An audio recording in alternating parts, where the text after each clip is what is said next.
네. 예. 계속 이어나가겠습니다. 어 음 이러한 신체에 대한 정확한 인식이 필요하다고 할 때 먼저 신체 신체 인식을 위해서 우리가 어떤 부분들을 신체 부위들을 어떻게 이야기할 수 있겠는가. 그 신체 인식이 움직임 구사에 있어서 굉장히 중요하다고 할 때 우리가 크게 신체 부위를 이야기할 때 척추를 이야기합니다. 척추는 S자 만곡을 그리고 있죠. 이 말이 뭐냐면 여러분들이 이렇게 목 뒤에를 만져보시면 그 척추가 우리 여기 목 머리 이 밑에서부터 꼬리뼈 있는 데까지 쭉 연결되어 있죠. 그 형태가 일직선이지 않다라는 겁니다. 일직선인 것처럼 보이지만 목 있는 부분은 살짝 들어가 있고 꼬리뼈 있는 부분은 살짝 빠져 있습니다. 그래서 이러한 모양을 S자 만곡을 그린다라고 이야기합니다. 그래서 신체의 부위를 이야기할 때 가장 중요하게 이야기하는 것이 바로 이 척추입니다. S자 만곡을 그리고 있는 척추인데요. 이 척추를 신체의 중심선이라고 합니다.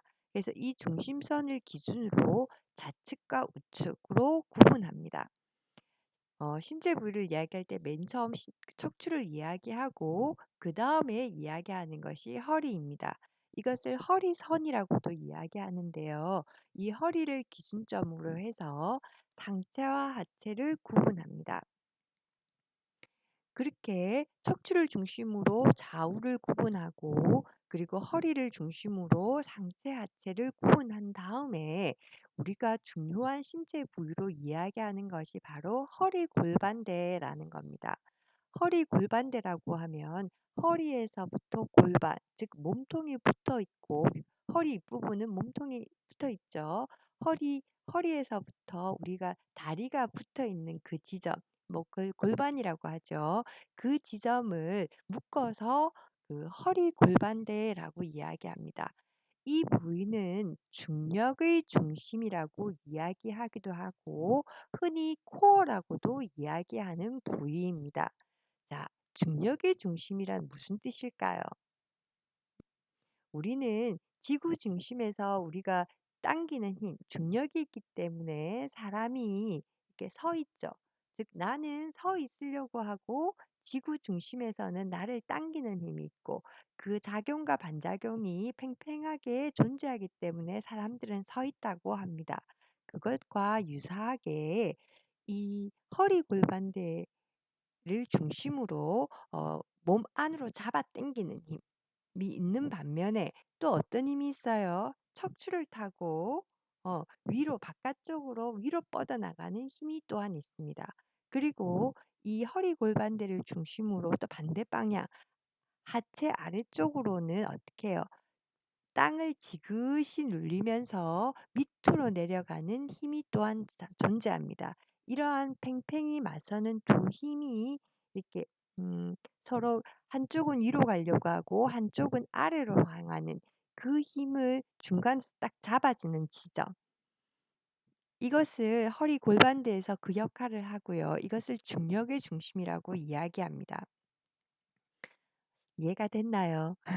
이해가 안 가는 부분은 그 과제하실 때 질문사항 해 가지고 부과해 주시기 바랍니다. 어찌 되었든지 간에 우리가 허리에서부터 골반에 이르는 지점, 이것을 허리 골반대라고 하고 이 지점을 중력의 중심 또는 코어라고 이야기한다는 것은 꼭 기억하시기 바랍니다.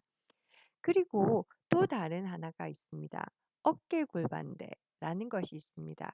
흔히 우리가 이야기하는 어깨 부위는 무엇으로 구성되어 있죠? 뼈가 쇄골이라고 하는 여러분들 앞에 이 만져지는 부분 있죠? 쇄골이 있고 뒤에 날개죽지라고 이야기하는 견갑골이 있습니다. 그리고 팔이라고 하는 세 개의 뼈가 붙어 있는 지점이 바로 이 어깨 골반대입니다. 근데 이 조직은 좀 특이해서 마치 솜사탕 알죠?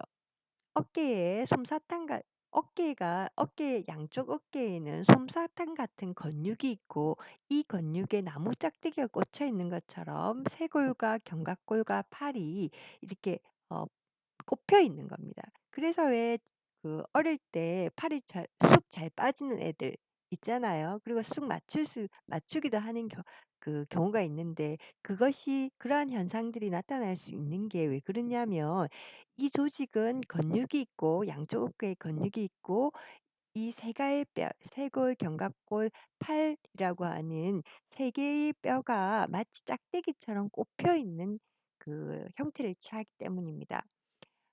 이러한 어깨 골반대가 이렇게 생겼기 때문에 트위스트가 가능하죠.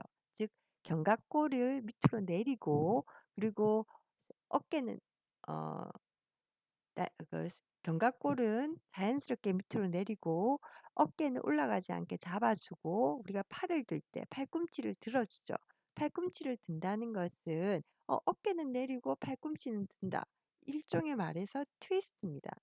견갑골은 내리고 팔꿈치를 든다는 것은 트위스트. 하나는 내리고 하나는 올리는 거잖아요. 이게 틀어 주는 건데, 이러한 현상이, 이러한 콜드브라가 가능한 까닭은 바로 이 어깨 골반대의 조직이 마치 솜사탕에 나무 짝대기가 꽂혀 있는 것처럼 세 개의 뼈가 이렇게 꽂혀 있기 때문에, 트레이닝을 통해서 그러한 트위스트로 팔꿈치는 들고 어깨는 내려주는, 견갑골은 내려주는 그러한 형태가 가능하다는 겁니다. 그래서 이 어깨 골반대와 관련된 신체 부위는 쇄골, 견갑골, 팔 같은 것들이 관련된 부위입니다. 그리고 가슴. 가슴은 무게 중심을 이동할 때 가슴 부위가 뒤로 빠져 있으면 되나요? 우리가 중심 이동, 앞으로 나아가거나 뒤로 물러날 때, 좌우로 이동을 할 때 어떤 부위가 같이 움직여야 되나요? 기본적으로 허리와 골반에 해당하는 허리 골반대도 움직여야 되지만, 이 가슴 부위도 함께 움직여줘야지 원활한 이동이 이루어집니다. 그래서 척추라는 신체 부위, 그리고 그 척추가 어떻게 생겼다, S자 만곡을 그리면서 생겼다라고 하는 이 척추라는 에 대한 정확한 인식, 그리고 허리선, 그래서 상하체 구분을 하는 중심점으로서의 허리, 그리고 허리 골반대라고 이야기하는 부분, 보통 코어라고 이야기하고 중력의 중심이라고도 하는 부위, 이 허리 골반대와 관련된 부위는 골반, 어 허리에서 골반에 이르는 지점, 이걸 뭐 펠비스라고 이야기를 합니다. 이 부위가 춤추는 사람들한테는 굉장히 중요한 부분으로 이야기되기도 하죠. 그다음에 어깨 골반대, 이것과 관련된 신체 부위는 뭐예요? 쇄골이라든지 견갑골이라든지 팔 같은 것이 관계된 부위로서 그 조직이 어떻게 생겼다? 마치 솜사탕에 나무 짝대기가 꼽혀 있는 것처럼 근육, 양쪽 어깨에 있는 근육에 세 개의 뼈, 쇄골, 견갑골, 팔이 이렇게 꽂혀져 있는 형태를 취하고 있다. 그렇기 때문에 팔을 어떻게 쓸 수 있다? 팔꿈치는 들지만 어깨는 따라가지 않고 견갑골을 내려서 어깨를 내려주는 그러한 형태의 콜드브라가 가능하다라는 겁니다. 그리고 가슴은 중심 이동을 할 때 앞으로, 옆으로, 뭐 뒤로 이렇게 이동을 할 때 어느 부위가 같이 움직여줘야 된다. 가슴 부위가 같이 이동을 해줘야지 중심 이동이 원활하게 이루어진다는 겁니다. 해서 가슴 부위를 중심 이동의 중심, 이동의 중심이라고 이야기합니다. 이것이 핵심적인 이 5가지 정도가 신체 부위를 설명할 때 핵심적인 부분이고요. 이 외에 뭐가 있겠습니까? 사지라고 이야기하는 팔다리가 있겠죠. 그리고 우리가 단순하게 팔이라고 이야기하지만 은밀한 의미에서 팔은 뭐가 또 있어요? 팔꿈치와 손목이 있고, 손목은 뭐가 또 붙어 있나요? 손이 붙어 있죠. 손에는 무엇이 붙어 있나요? 손가락이 붙어 있습니다. 그리고 우리가 그냥 다리라고 이야기하지만 다리에는 또 어떤 게 있나요? 무릎이 있어요. 발목이 있습니다. 발목 끝에는 무엇이 붙어 있나요? 발과 발가락이 붙어 있습니다. 이러한 여러 신체 부위들에 대한 정확한 인식이 선행될 때 움직임을 원활하게 잘 구사할 수 있다는 것입니다. 자, 그렇다면 움직임을 구성하는 두 번째 요소로 이야기되는 것이 바로 이 공간입니다. 그런데 특이하게도 라바 노테이션 그 움직임을 구성하는 4 요소의 하나인 이 공간, 이 공간은 즉 방향을 의미합니다. 그러니까 에너지를 구성하는 요소에서 이야기하는 공간은 방향을 의미하지 않아요. 그런데 이 움직임을 구성 기본적인 움직임을 구성하는 요소에서 어 공간은 방향을 의미합니다. 자, 이 말이 무슨 말인가? 움직임을 만들기 위해서는 특정 신체 부위가 즉 신체가 특정한 방향으로 움직여야지만이 움직임이 구성된다는 겁니다. 때문에 공간이 움직임을 구성하는 두 번째 요소가 된다는 것입니다. 이러한 이것은 달리 이야기하면 어떤 교육적인 의미로 달리 생각하면 적절한 움직임 구사를 위해서는 움직이는 방향에 대한 인식이 필요하다라는 논의가 됩니다. 이야기가 됩니다.